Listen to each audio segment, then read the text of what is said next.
Hello friends, trading Greeks में आपका स्वागत है। तो हम एक्सेल का ट्यूटोरियल कंप्लीट कर रहे हैं और आज मैं एक नई चीज़ आपको बताने वाला हूं जो कि फंडामेंटल एनालिसिस या फिर फाइनेंशियल मॉडल को प्रिपेयर करने में आपको बहुत हेल्प करेगी। और वो चीज़ है गोल सीक एंड सॉल्वर। इसके मदद से हम बहुत बड़े बड़े ऑपरेशंस जो हैं एक्सेल में बहुत ईजिली कर पाते हैं। तो ये कैसे करते हैं, इसके लिए मैंने एक शीट तैयार करी है और इस शीट में मैं आपको बताऊंगा कि किस तरीके से हम गोल सीक और सॉल्वर की हेल्प से ये काम कर सकते हैं।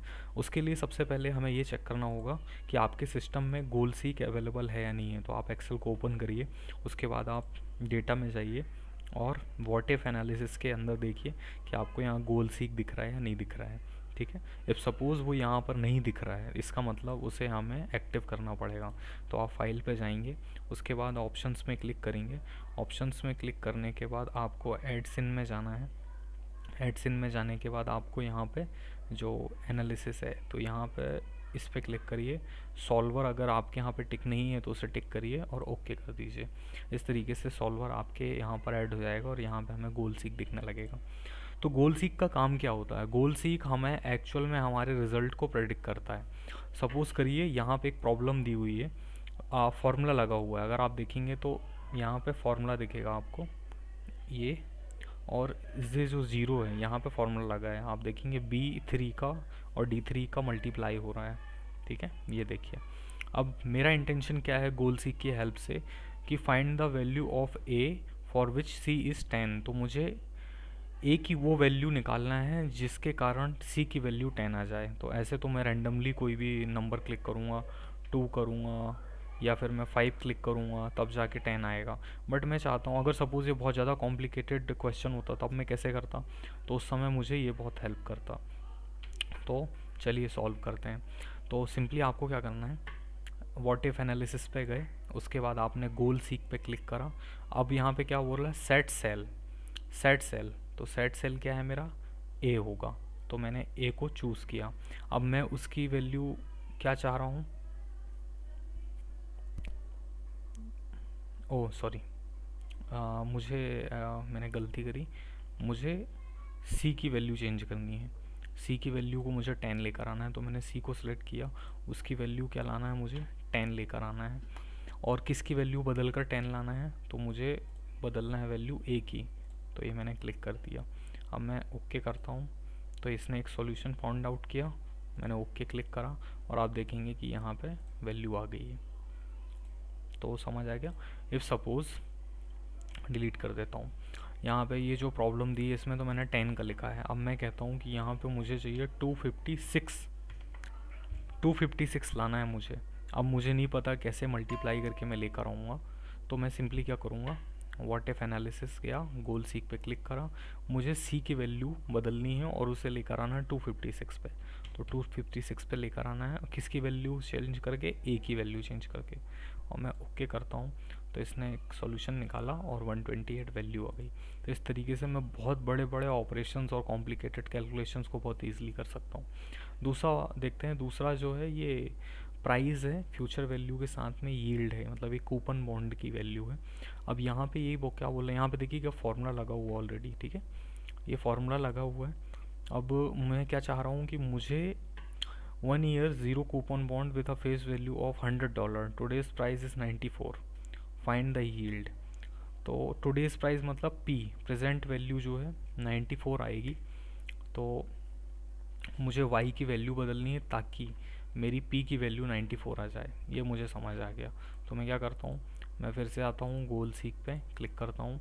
मुझे वैल्यू किसकी बदलनी है, प्राइस की। प्राइस की वैल्यू कितनी करनी है, 94। तो मैंने 94 क्लिक किया और वैल्यू किसकी चेंज करनी है ताकि मेरी पी की वैल्यू 94 आए, वाई की। तो ये मैंने क्लिक करा और ओके कर दिया।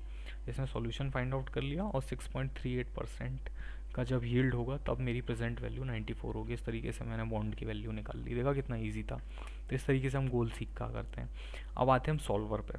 सॉल्वर क्या करता है, सॉल्वर एक कदम आगे की प्रोसेस देता है हमें। सॉल्वर में हम मिनिमम मैक्सिमम वैल्यूज़ का भी वैल्यूएशन कर सकते हैं। तो यहाँ पे ये फार्मूला दिया हुआ है। अब इस फार्मूला को हमने इन सेल पे लगा के रखा हुआ है। आप देखेंगे तो z की वैल्यू में यहाँ फार्मूला लगा हुआ है और ये इस फार्मूला इन्हीं सेल्स के बीच है। अब मुझे क्या दिया गया है टास्क, मेरा टास्क ये है maximize a function find the Y that maximizes the value of Z, मतलब मुझे जेड की वैल्यू मुझे पता है, अभी 4 दिख रही है, 4 है, बट मैं क्या चाह रहा हूँ कि वाई की वैल्यू में ऐसा कोई चेंजेस किया जाए जिससे कि जेड की वैल्यू हाईएस्ट हो। तो उसके लिए मुझे क्या करना होगा, अब मैं ऐसे कैलकुलेशन करूँगा तो मैथमेटिकली फिर मैं कॉपी पेन लेके बैठ जाऊँगा या एक्सेल शीट में ओपन करके मैं रैंडमली फार्मूलाज लगाऊंगा, बट उसकी जगह पे मुझे एक्सेल एक बेनिफिट देता है सॉल्वर का। तो यहाँ पे हम जाते हैं। अब सेट ऑब्जेक्टिव क्या है, सेट ऑब्जेक्टिव मेरा जेड है, इसकी वैल्यू मुझे क्या करनी है, मैक्स करनी है बाई चेंजिंग वैल्यू किसकी, मुझे वैल्यू चेंज करनी है वाई की। तो सेट ऑब्जेक्टिव में जेड आ गया, मैक्स वैल्यू करनी है, मिनिमम करनी होती तो भी हो जाता, या वैल्यू किसी के इक्वल रखनी है तो उसके लिए भी यहाँ पे ऑप्शन है। उसके बाद सॉल्व, तो ये मैंने क्लिक करा, कीप सॉल्वर, ओके। आप देख रहे होंगे इसकी मैक्सिमम वैल्यू आ गई 4.13, अभी ये 4 थी, लेकिन उसमें मुझे चेंजेस क्या करना पड़े, वाई की वैल्यू 0.25 आई, और ये किसने करके दिया, ये दिया मुझे मेरे सॉल्वर ने। अब सपोज़ करिए कि मुझे इसकी वैल्यू जेड की वैल्यू मिनिमम करनी है, तब फिर से मैं सॉल्वर पे जाता हूँ, मेरा जेड का सेल सेलेक्ट है B20 का, अब मैं इसकी वैल्यू को मिनिमम करना चाहता हूँ by changing value of Y, okay fine. चलिए सॉल्व करते हैं, ये मैंने करा, ओके क्लिक करा, ये एक्चुअली एक फ़िक्स वैल्यू शो कर रहा है। अगर सपोज़ मुझे वैल्यू को बढ़ाना होता, बढ़ाने की जगह पे अगर मैं बढ़ाऊँ नहीं और मैं किसी पर्टिकुलर वैल्यू पे रखता हूँ, तब क्या करना होता, तो सबसे पहले मैं इसे हटाता, z की वैल्यू चेंज करनी है, और इसकी वैल्यू मुझे कितनी करनी है, मैं इसकी वैल्यू चाह रहा हूँ 25 हो जाए, करके देखते हैं। और फिर उसके बाद किसकी वैल्यू चेंज करके, y की वैल्यू चेंज करके solver could not find a feasible solution, क्योंकि वो आउट ऑफ रेंज हो, मैथमेटिकली वो पॉसिबल नहीं होगा, इसलिए ये ऐसा बोल रहा है। तो फिर भी ये हेल्पफुल काफ़ी है, इसमें आपको पता चल गया कि मुझे मैक्सिमम वैल्यू कितनी रख सकता हूँ। एंड और भी इंटरेस्टिंग वीडियो देखने के लिए आप इस चैनल को सब्सक्राइब करें, अपने दोस्तों को बताएं।